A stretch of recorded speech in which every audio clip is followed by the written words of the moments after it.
우리가 인생을 살아가면서 부정할 수 없는 세 가지 진실이 있어요. 첫 번째는 우리는 언젠가는 한번 죽는다는 사실입니다. 중국을 최초로 통일한 징시 황제는 죽고 싶지 않았어요. 그래서 불로쳐 늙지 않는 약초를 구해오라고 명령을 내렸습니다. 그는 죽고 싶지 않았어요. 하지만 그는 그의 나이 49세에 지방을 순시하다가 죽고 말았습니다. 삼천국녀를 거느렸다는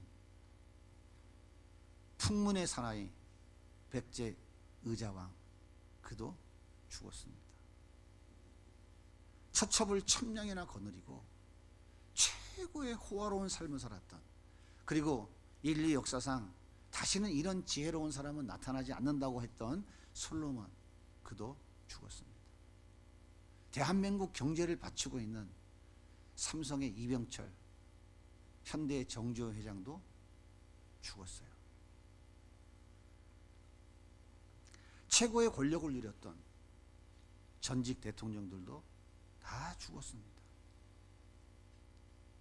100평 아파트에 살던, 10평 임대 아파트에 살던, 벤츠를 타고 다니던, 티코를 타고 다니던, 질병으로 고생하며 살았던, 건강하게 뛰고 달리며 살았던, 회사 사장이었던, 그 회사의 청소원이었던, 죄를 짓고 형무소에서 징역을 살았던, 아니면 칭찬받고 인정하는 삶을 살았던, 그 삶이 어떠하든지, 그 삶의 결과가 어떠하든지, 모든 인간은, 이 땅에 태어난 모든 인간은 반드시 한 번은 죽습니다. 안 죽는 사람 있습니까? 누가 좀 따져보세요. 반드시 죽죠? 근데 왜 죽을까요? 왜 죽어야 될까요? 현대의학은 호흡이 멈추고 심장 박동이 멈추면 죽었다라고 말해요. 그런데 숨도 쉬고 심장은 여전히 움직이지만 뇌, 특히 생명 유지에 가장 중요한 뇌간의 기능이 멈추어 서면 죽었다라고 말합니다. 그런데 성경은 그렇게 말하지 않아요. 인간이 왜 죽느냐? 성경은 너의 죄 때문에 죽는다 라고 말씀하십니다. 현대인들이 가장 싫어하는 단어가 뭘까요? 죄예요. 현대인들은 가장 인정하기 싫은 단어가 죄인이라고 하는 거예요. 절대 죄를 인정하고 싶어 하지 않습니다. 여러분, 아파서 병원에 갔는데 의사가 당신은 이러이러한 질병이 걸려서 이렇게 치료하고 이렇게 해야만 회복되어집니다라고 진단을 했는데, 나는 그걸 인정하고 싶지 않은 거야. 나 안 아파요. 내가 왜 병원 치료를 해받아야 됩니까? 내가 왜 입원을 해야 되고? 난 필요 없어요. 자기가 아프다는 사실을 인정하지 않으면 치료가 되겠습니까? 이것이 오늘의 가장 우리의 큰 문제인 거예요. 인간이 죽어야 되는 이유는 성경은 이렇게 말해요. 너의 죄 때문에 죽는다. 하나님께서 우주 만물을 창조하시고 하나님의 인격을 닮은 인간을 만드셨어요. 그리고 에덴 동산의 모든 것들을 마음껏 누리며 살아갈 수 있도록 그 권리를 다 위임해 주셨습니다. 생육하고 번성하여 땅에 충만하라. 너 마음껏 살아라. 그런데 한 가지 조건이 있었어요. 동산 중앙에 서 있는 선악을 알게 하는 나무의 열매, 즉 선악과는 절대 따먹지 말라. 따먹으면 정령 죽으리라.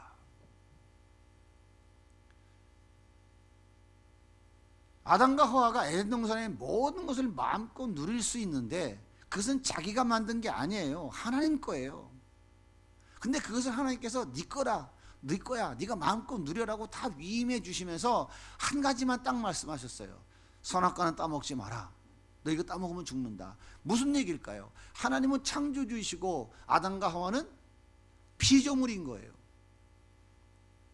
하나님은 주인이시고 아담과 하와는 그것을 누리는 청직이에요.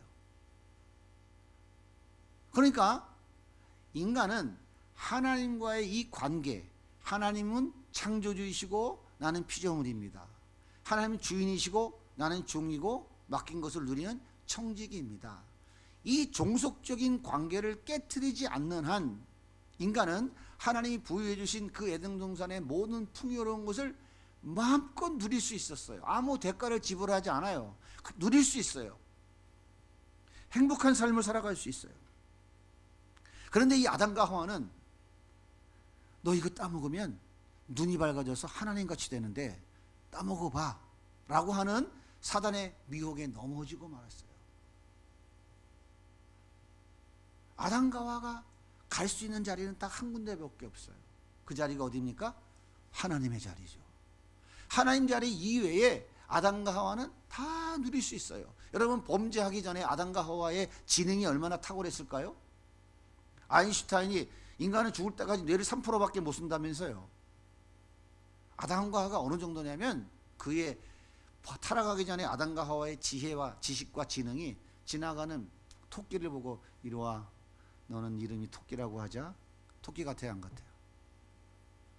사자한테 너 이름은 사자다. 사자 같아요, 안 같아요? 별로 실감이 안 가셔요? 그것이 범죄하기 전에 아담과 하와의 지혜고 지식의 능력이었어요. 탁월했습니다. 그런데 이 아담과 하와가 그걸 뛰어넘어서 그것을 허락해 주신 창조주 하나님 자리에 자기가 가고 싶은 것 때문에 하나님과의 약속을 깨뜨리고 선악과 따먹은 거예요. 피조물인 인간이 창조주신 하나님이 되어 보겠다고, 하나님의 자리에 가겠다고 하나님과의 약속을 어긴 것, 이것이 바로 죄예요. 이것이 불순종인 거예요. 그 결과 아담과 하와는 에덴 동산에 쫓겨나고 말았습니다. 에덴 동산에 쫓겨났다는 것은 하나님과의 관계가 단절됐다는 거예요. 하나님으로부터 부여된 그 영원한 생명이 끊어져 버린 거예요. 하나님의 은혜가, 하나님의 축복이, 하나님의 인도하심과 그분의 돌보심과 그분의 도우심이 다 단절돼 버린 거예요. 그래서 그때부터 인간들은 자기 안정과 자기 행복을 자기 스스로 지키기 위해서 무지무지한 힘들고 어려운 삶을 시작한 거예요.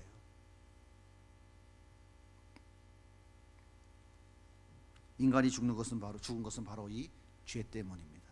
하나님과의 약속을 깨트린 것, 피조물인 인간이 창조주의 자리에 올라가겠다고 그 하나님과의 약속을 어긴 것, 이것이 죄예요. 아담의 허리에서 나온 모든 인간들은 이 죄를 안고 태어나기 때문에 반드시 죽어야만 되는 거예요. 로마서 6장 23절에 보면 이렇게 말해요. 성경은 죄의 싹은 사망이니라. 하나님 말씀하셨어요. 너 선악과 따먹으면 너는 죽어.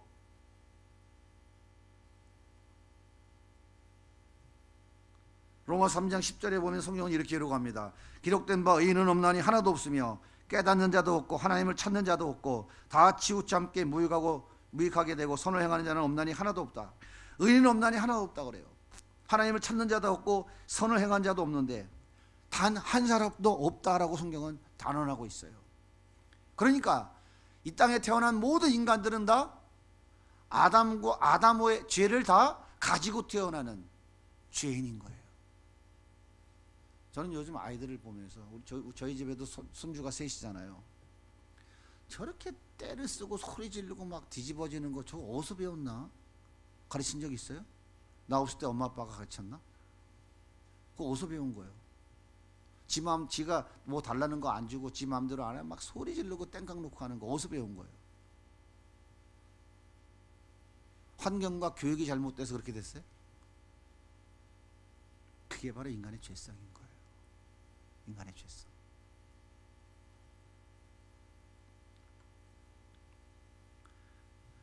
이 땅에 태어난 사람은 단 한 명도 예외 없이 다 죄인이기 때문에 반드시 죽습니다. 나를 길러주신 아버지 어머니도 이미 다 돌아가셨어요.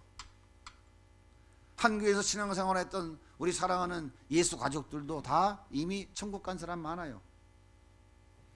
이제 저도 죽을 것이고 때가 되면 저희 아내도 죽을 거예요. 그리고 여러분도 반드시 죽을 것입니다.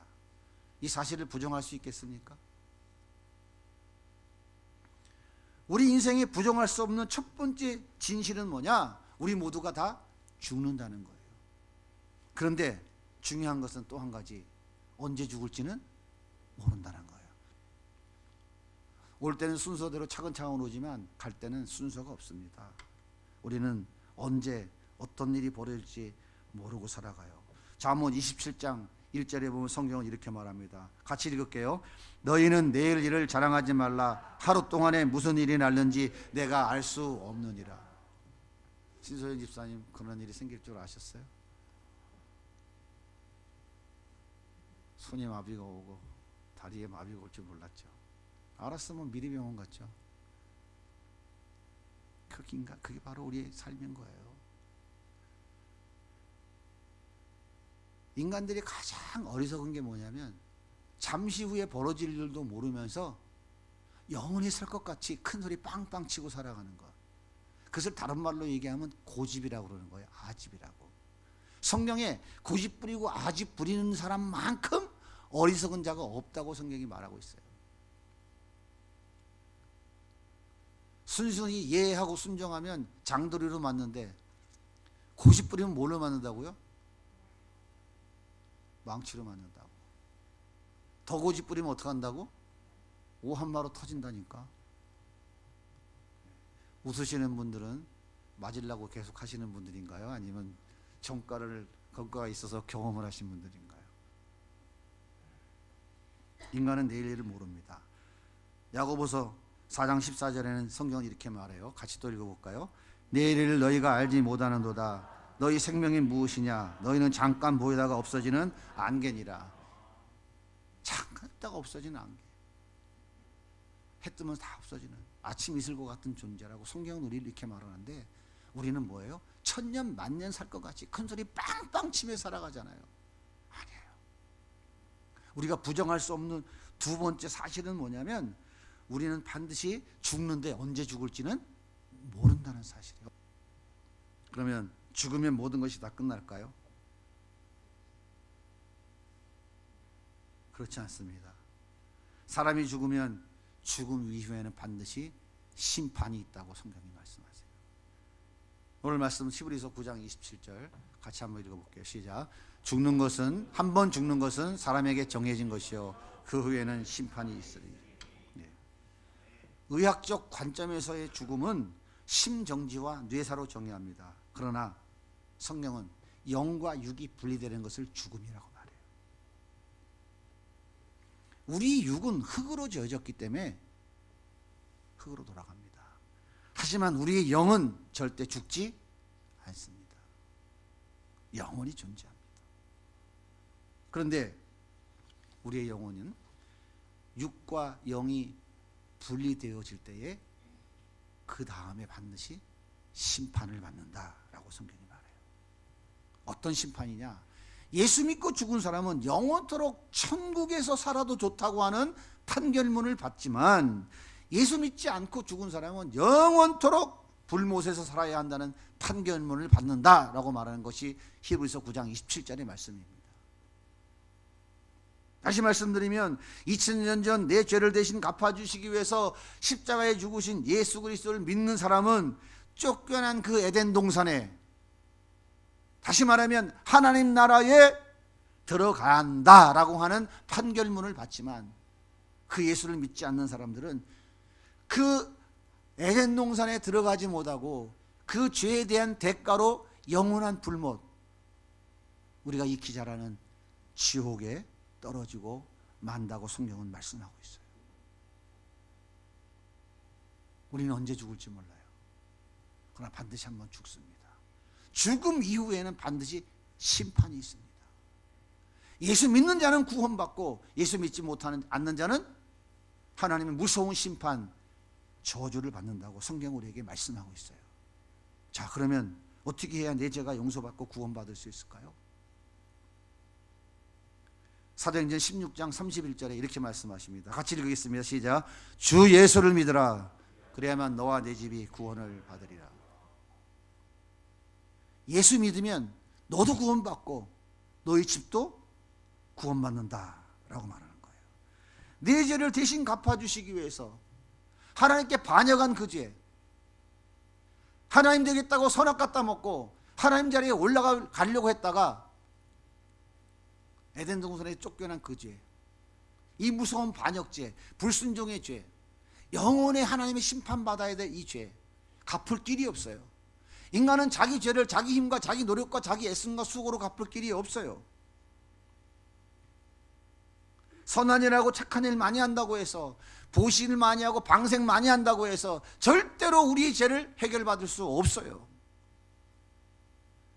그래서 예수님께서 내 죄를 대신 갚아주시기 위해서 십자가에 죽으셨습니다. 그 예수 그리스도를 믿기만 하면 우리는 우리의 죄가 용서받고 우리는 그 에덴 동산에 다시 들어갈 수 있게 되는 거예요. 그런데 여기서 우리가 잊지 말아야 될 중요한 사실이 있어요. 내 죄를 대신 갚아주시기 위해 십자가에 처참하게 달려 죽은 그 예수를 믿는 것은 이 땅에 살아갈 때 믿어야 되는 거예요. 언젠가 믿어지게 되겠지. 뭐 하나님이 날 또 뭐 어차피 안 믿으면 믿어지게 해주겠지. 때는 늦으리 후회하지면 안 됩니다. 이 땅에 살아갈 때 믿어야 돼요.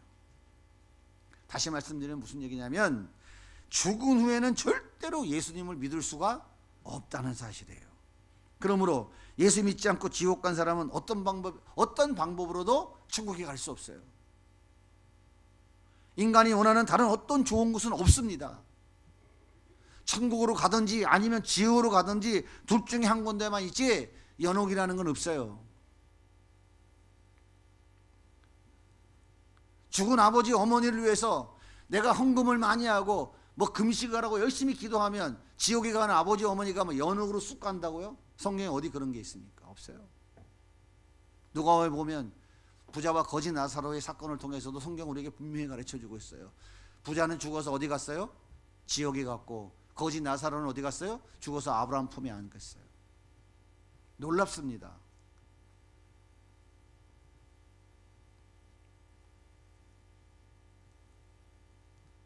예수 믿고 지옥 간 사람은 어떠한 방법으로도 천국 갈 수 없습니다. 그러므로 우리 생명이 아직 남아있는 때에 예수 믿어야 되는 거예요. 그래서 숨 넘어가기 직전까지도 찾아가서 그 예수 전하는 거예요. 그 예수 전하는 거예요. 저는 그거 많이 해봤다니까요. 말씀 여러 번 드렸죠. 죽기 직전에 2, 3개월 남은 사람들, 이런 사람들한테 가서 예수님 전하고 그들이 예수 믿고 변화되어져서 남은 기간 동안 회개하고 눈물 흘리다가 천국 가는 모습을 참 많이 봤어요. 여러분 이런 그림 보셨나요? 한번 기름 하나 띄워줘 보세요. 이게 무슨 그림이죠? 예? 생각하는 사람 뭐 프랑스 위대한 조각가 로댕이 작품이죠. 오댕이 아니고 로댕입니다.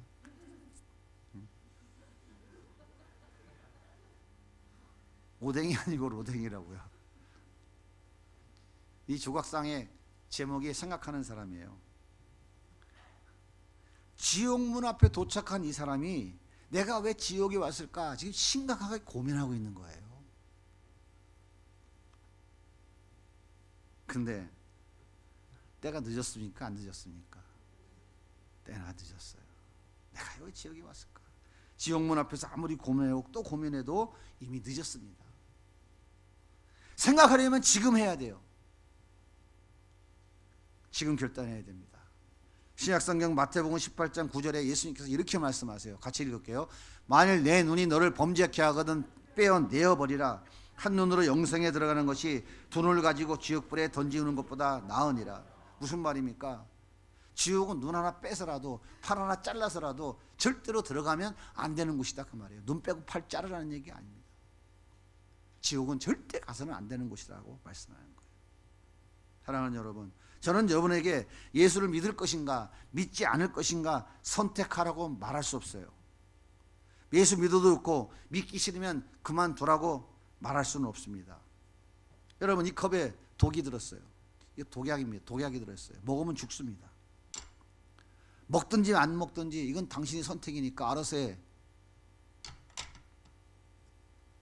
그렇게 말하는 것은 자유가 아니에요.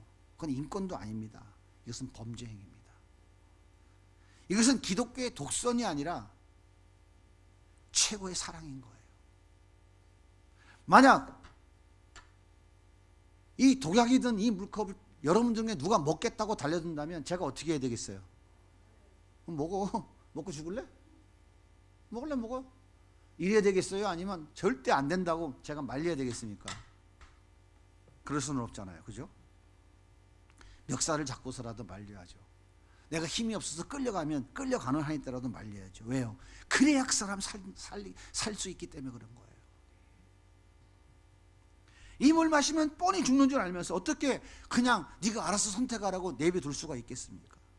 예수님께서 내 죄 때문에 내가 죽어야 될 십자가에 내 대신 죽으셨다고 하는 사실을 믿기만 하면 여러분들은 구원받을 수 있고 쫓겨난 에덴 동산, 즉 하나님 나라에 들어가게 됩니다. 그래서 믿어야 한다고 말하는 거예요. 근데 믿는 게 내 마음대로 돼야 안 돼요. 잘 안 되죠. 여기서 믿는다는 것은요, 내 의지로 믿는 것이 아닙니다. 인간은 보지 않고 절대 믿지 못해요. 보고서도 못 믿는 게 인간인데.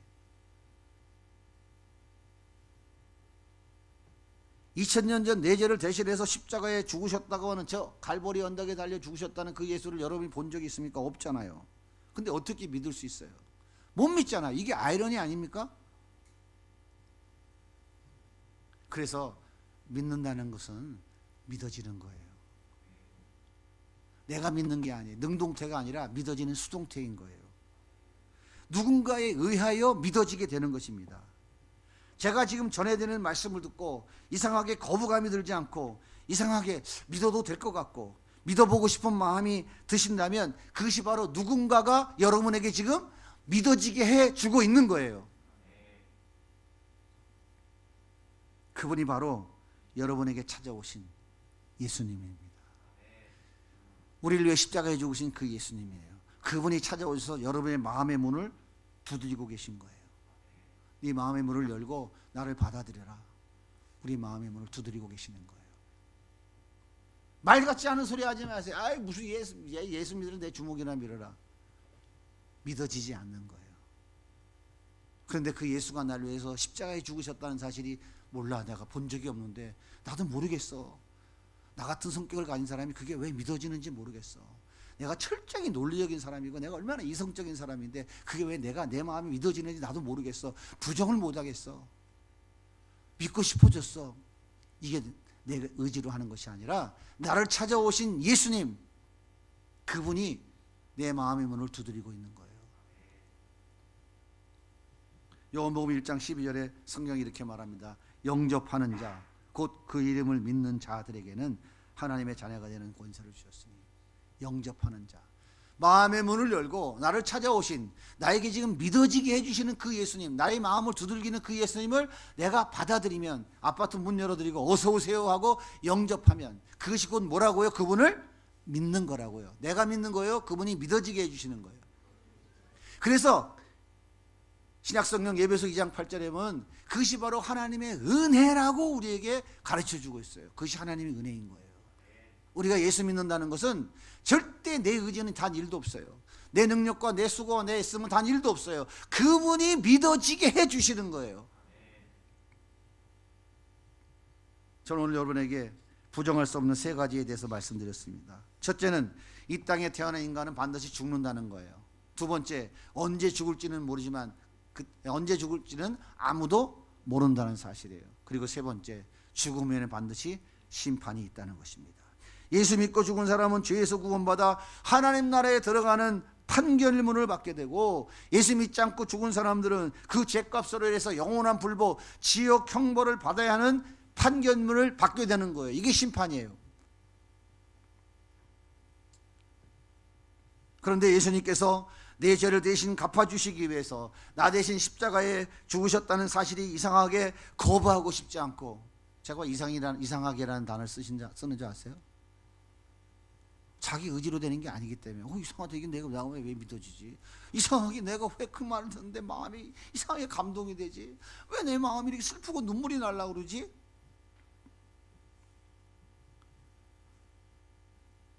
그것이 하나님의 은혜예요.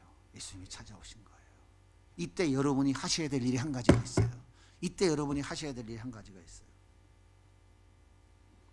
로마서 10장 9절의 말씀입니다. 같이 읽어볼게요. 시작. 내가 만일 내 입으로 예수를 주로 시인하며 또 하나님께서 그를 죽은 자 가운데서 살린 것을 내 마음에 믿으면 구원을 받으리라. 사람이 마음으로 믿어 의에 이르고 입으로 시인하여 구원에 이르니라. 여러분의 마음에 믿어지는 것을 이제 여러분의 입으로 의지적으로 믿어진다고 시인하는 거예요. 이것을 우리는 고백이라고 그래요. 이것이 여러분이 하셔야 될 일입니다. 요한계시록 3장 20절은 이렇게 말씀하십니다. 읽어보겠습니다. 볼지어다 내가 문 밖에 서서 두드리노니 누구든지 내 음성을 듣고 문을 열면 내가 그에게로 들어가 그로 더불어 먹고 그는 나로 더불어 먹으리라. 그 예수님을 믿는 사람들, 그 예수님을 영접하는 사람들은 이제 그 예수님과 함께 같이 먹고 같이 자고 예수님과 함께 살아가는 삶을 시작하게 되는 거예요. 그 예수님이 얼마나 좋으신 분이에요. 그분에게는 하늘과 땅의 모든 권세가 있고 그분에게는 세상의 모든 가치, 보화, 지혜, 지식, 능력 이 모든 것을 다 가지신 분이에요. 그분이 내 안에 들어와서 나와 함께 사신다고요. 그분이 내 삶을 인도해 가면 내 삶 가운데 승리하겠어요? 날마다 실패하겠어요? 그 좋으신 예수님이에요. 그분이 우리를 찾아오셔서 지금 우리 마음을 두들긴다니까요. 네 마음을 열어라. 내가 너한테 들어가겠다. 그럼 내가 너와 함께 살게. 하늘과 땅의 모든 권세를 가지고 계시고 이 세상을 창조하시고 주관하시고 모든 것을 심판하시는 그 구원의 하나님, 능력의 하나님의 자녀가 되는 거예요. 내가 그분의 아들이 되는 거예요. 이거보다 더 큰 복이 있어요? 이 복을 받은 사람들은, 그 복이 얼마나 귀한 것인지를 아는 사람들은 삶이 달라지는 거예요. 그래서 예수님께서 지금 여러분의 마음을 두드리고 계십니다. 이제 여러분이 마음의 문을 열고 예수님을 인격적으로 받아들이면 돼요. 이것이 여러분이 하실 일입니다. 여러분에게는 예수님이 필요합니다. 예수님이 우리의 생명이십니다. 예수님은 여러분이 이 세상의 모든 것을 버리고라도 꼭 붙잡아야 될 영원한 생명이에요.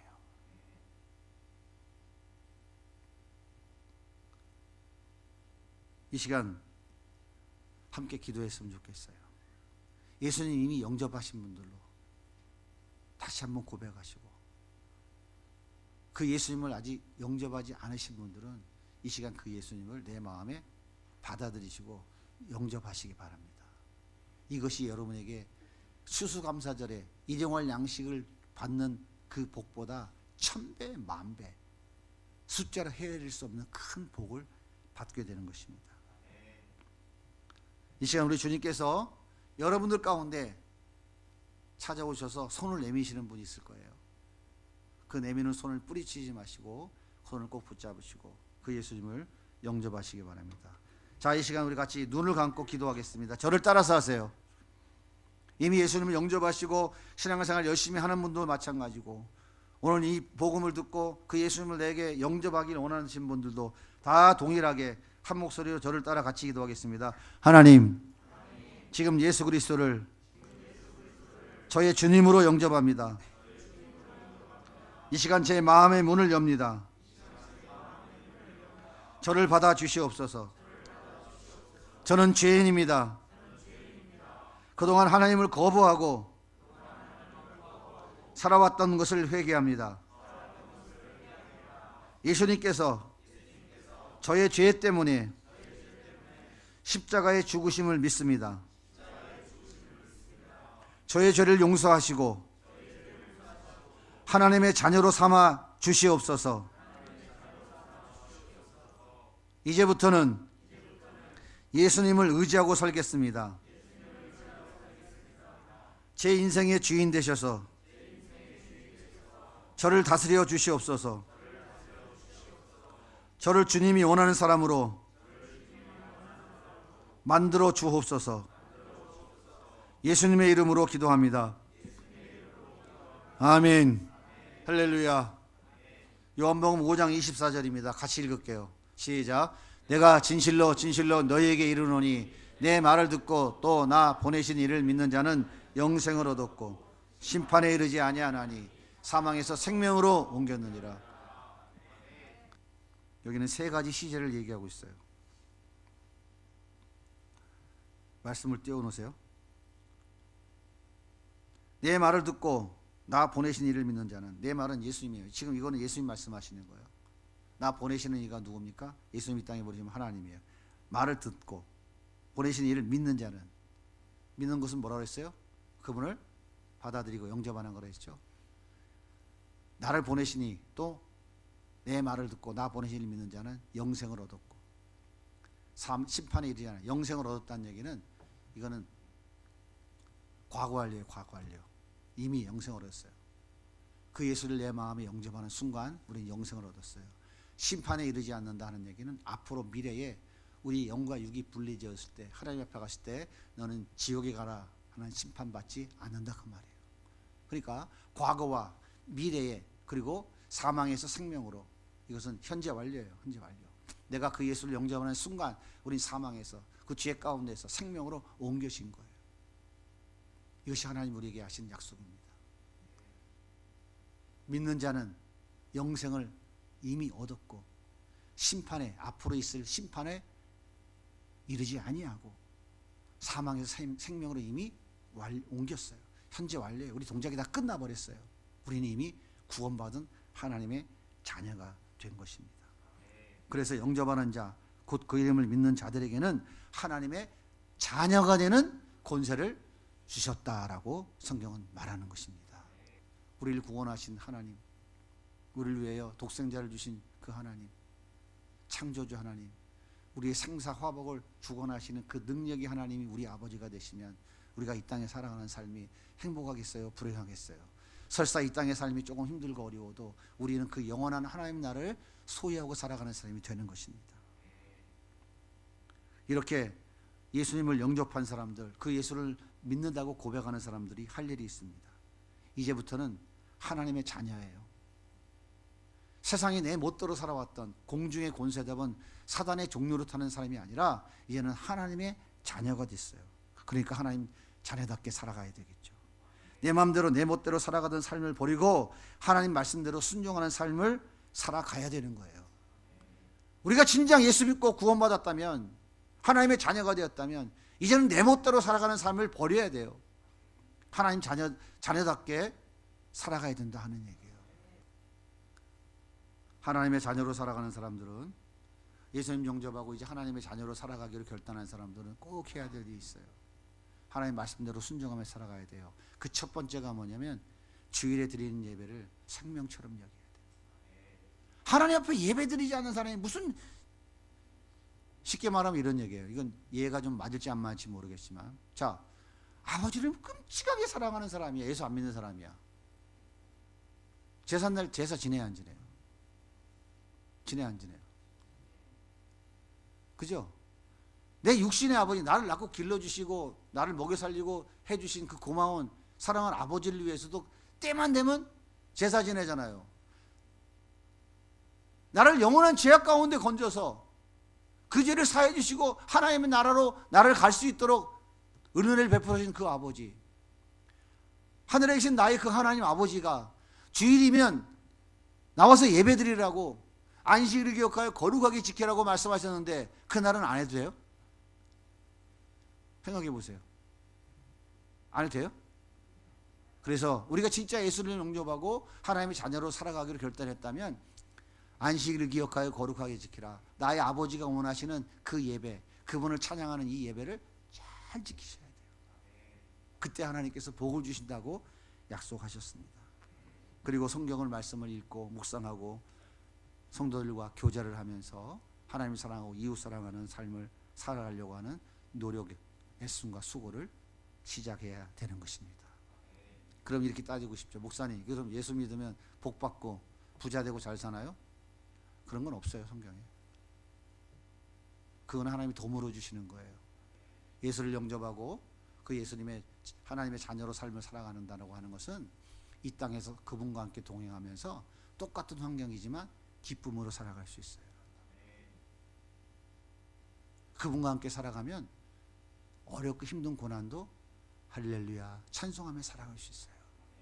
그분과 함께 동행하는 삶을 살아가면요, 그분이 나에게 남들보다 더 귀한 사랑을 베풀어 주세요. 그리고 우리는 천국을 소망하며 살아갈 수 있어요. 그리고 주님이 필요하시면 우리에게 하나님의 일을 감당할 만한 능력을 주셔요. 어떤 분에게는 달란트, 어떤 분에게는 물질, 어떤 분에게는 뭐 타고난 명예, 이런 것들은 하나님이 덤으로 주시는 거예요. 그래서 우리는 그 예수님과 함께 살아가는 것이 최고의 행복인 거예요. 예수 믿는 것이 최고의 복을 받는 거예요. 저는 저의 삶을 통해서 너무 처절하게 깨달았기 때문에 가는 곳마다, 만나는 곳마다 우리 청년들에게 아주 몸부림을 치는 거예요. 그 예수 붙잡고 살아라. 오늘 이 복된 자리에 오셔서 복음, 복된 소식 들으시고 예수님을 영접하신 여러분 모두를 주님의 이름으로 사랑합니다.